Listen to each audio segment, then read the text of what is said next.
আসলে আমাদের কখনোই পরিস্থিতিতে পড়তে হয় নাই, হঠাৎ করে এরকম পরিস্থিতিতে এসে মনটা একটু খারাপ হয়ে গেছে।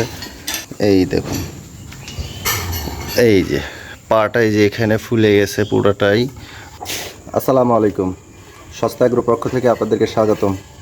আসলে যে বিষয়টা আমি আপনাদেরকে জানানোর জন্য আসলাম সেটা হচ্ছে আমাদের সস্তা এগ্রো ফার্মের যতগুলো গরু আছে তার মধ্যে জাস্ট একটা গরু আমাদের লাম্পিং ডিজিজে আক্রান্ত হয়েছে। মূলত এটা আমরা ঠিক পাই নাই, হঠাৎ করে দেখি যে পাটা ফুলে গেছে। পরবর্তীতে আমরা ভেটেরিনারি যা চিকিৎসক আছে তাদেরকে ডাকলাম। আসার পরে তারা বলেছিল যে এটা লাম্পিং ডিজিজ হয়েছে, অর্থাৎ পক্স হয়েছে। আমি বিগত এর আগের ভিডিওতে আমি আপনাদেরকে দেখিয়েছিলাম যে আমি নিজেই ভ্যাকসিন করতেছি আসলে আমাদের লাম্পিং ডিজিজের। তারপরেও অনেকেই বলতে পারেন যে তারপরেও কেন আমাদের এই সমস্যাটা হয়েছে। আসলে এই সমস্যাটা হওয়ার কারণটা হচ্ছে ওষুধ শরীরে প্রয়োগ করার পরে কমপক্ষে 15 দিন সময় দিতে হয়। এই 15 দিন তো আমরা সময় দিতে পারি নাই।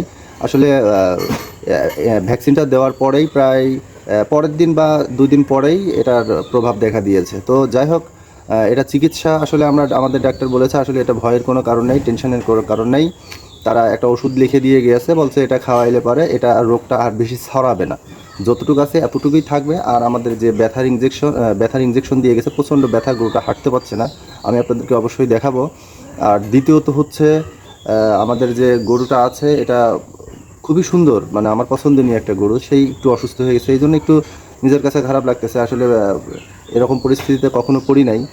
আর 2টা ওষুধ দিয়ে গেছে, একটা বিকেলে 4টা ওষুধ প্রতিদিন তাদেরকে খাওয়াতে হবে। অর্থাৎ ব্যথা এবং জ্বরের 2টা ওষুধই প্রতিনিয়ত খাওয়াইলে ইনশাল্লাহ এটা ঠিক হয়ে যাবে, আর ডাক্তার মহোদয় আমাদেরকে বলেছে। তো চলুন আমরা দেখে আসি আমাদের সেই গরুগুলোর কি অবস্থা হয়েছে, আমি আপনাদেরকেও দেখাই। তো চলুন। আসলে আমাদের কখনোই পরিস্থিতিতে পড়তে হয় নাই, হঠাৎ করে এরকম পরিস্থিতিতে এসে মনটা একটু খারাপ হয়ে গেছে। গরুটা দেখতে পাচ্ছেন, এইটা গরুটাই মূলত প্রবলেম হয়েছে। আমি আপনাদেরকে দেখাচ্ছি। এই দেখুন, এই যে পাটাই যে এখানে ফুলে গেছে পুরোটাই গোড়ালির উপর দিয়ে, এবং এখানে পুরোটাই ফোলা। এই যে এখানে আপনারা দেখতে পাচ্ছেন কিনা ক্যামেরায় কেমন দেখা যাচ্ছে জানি না, পুরো এই এলাকাটা ধইরা সম্পূর্ণ ফোলা। এই যে বোঝা যাচ্ছে অনেকটাই, এই সম্পূর্ণ পাটা ফুলে গেছে। এটা আসলে 2-3টা রকম হয়, একটা হচ্ছে ফুলে যাওয়া, আর একটা হচ্ছে এই যে এরকম, এই যে এখানে দেখতে পাচ্ছেন কিনা এরকম শরীরে গোটা গোটা হয়। আসলে আমাদের এটা গোটা গোটা হয়নি, এটা হচ্ছে শরীর আসলি, ওই যে অনেকের জন্মের সময় আসলি হয়, এটা হচ্ছে আসলি। আর এখানে যেটা গেছে এটা হচ্ছে ফুলে গেছে। তো সবাই দোয়া করবেন আমাদের এই গরুটার জন্য, যেন আল্লাহ ওনাকে সুস্থ রাখে, ভালো রাখে।